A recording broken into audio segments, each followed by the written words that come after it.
This semester, Shuhan, Shunhe, and myself have explored and critically observed the inner city suburb of Richmond.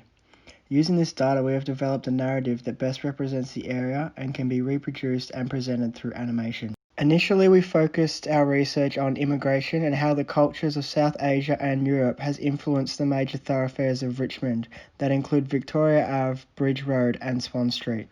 Using mapping techniques and collage elevations, we analysed the active areas of Richmond, and through this research we made connections with each wave of immigration and the areas that were modified.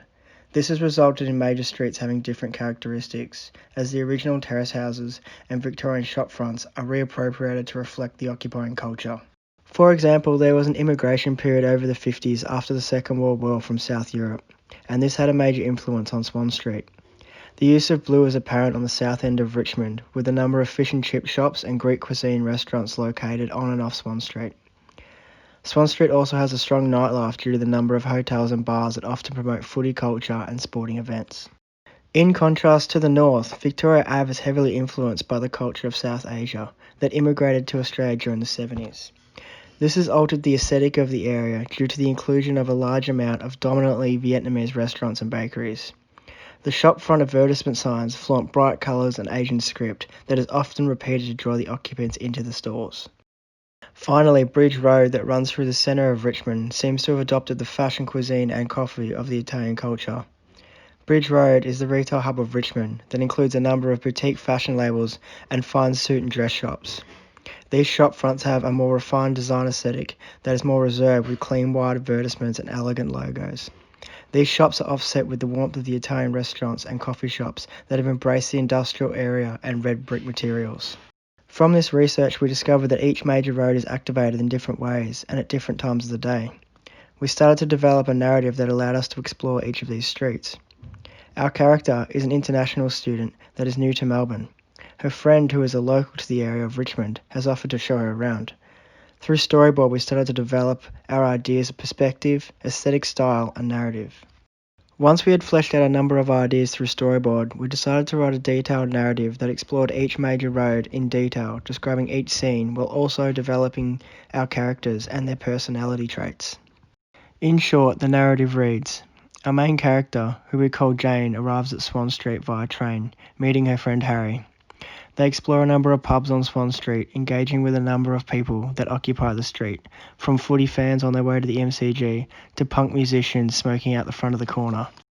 The two eventually get escorted out of the Swan Hotel because Harry is too drunk, and inevitably they find themselves on the hunt for a late night meal, which results in the two exploring Victoria Street and eventually ordering some rather large portions of Vietnamese food.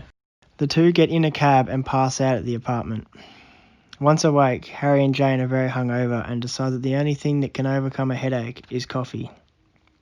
This results in the two exploring Bridge Road, engaging with bustling shoppers carrying oversized bags.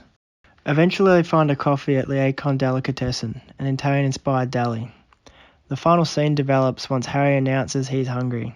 They find themselves at Richmond Hill Cafe, where Harry stuffs his face and eventually passes out at the table. Jane looks back at Harry as he's head down his pancakes, and she sighs, picking up a slice of leftover bacon and takes a bite. Once we developed this narrative, we collected a number of images that reflected the activity of each street and how our characters may engage with this phenomena. Swan Street includes a number of blurry nightclubs and street lights. We imagine that Victoria Street could be celebrating Lunar Festival, and there are street stalls and South Asian cuisine and parades marching down the street. Finally, Bridge Road is bustling with shoppers and the aroma of coffee and brunch. Once we had developed our characters and narrative, we started to explore visual precedents. First looking at the work of Isla Milstein that includes highly detailed illustrations that depict a chaotic city through colour, and Paul Lazel's graffiti styles, renditions of gritty cities. Finally, we introduced the idea of a single camera perspective that centered the main characters with the scene changing behind them.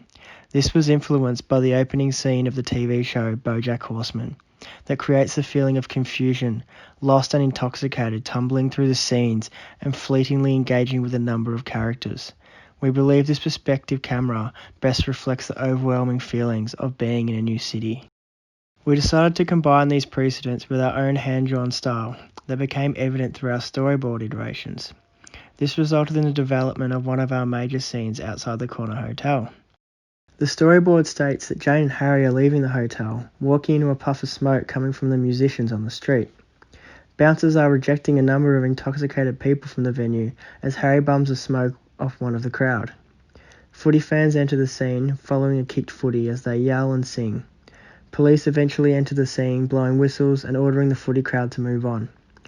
Finally, the scene closes with the extent of the screen being filled with secondhand smoke. This is our work in progress animation, and that's our presentation. Thank you.